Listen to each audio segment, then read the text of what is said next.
बेआईन बंधुक रखा अपराध में 5 जन गिरफ होती 5 जन निकटू 5टी देशी बंधुक जबत करिछि पुलिस। अनुगुल जिला खमार थाना कुरुमुला रंजा खणतावासी और कुचिंटा गाँव में चढ़ाऊ करथिला पुलिस। आ चढ़ाऊ बेले 5 जनक घर 5टी देशी बंधुक जबत होइछि।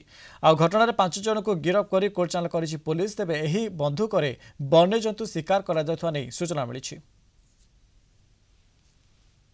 5टा लोकंक ठारू 5 गोटी देशी बंधुक जप्ति करिजु। आउ गाँव हूँ कुचिंडा कुरुमुला रंजा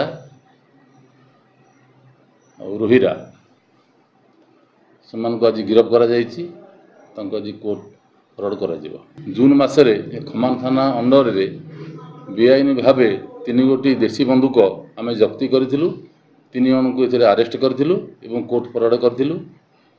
एवं जून मास पर अगस्ट मासर 5टा बंधुक देशी बंधुक जप्ति करी फरवर्ड करू। आज आमर लोक भी सेटिंग करिचु। खमान अंचल जदि पुणी देशी बंधुक थाए निहाती आम भविष्य जप्ति करूँ और आईन अनुजाई कार्यानुष्ठान ग्रहण करूँ।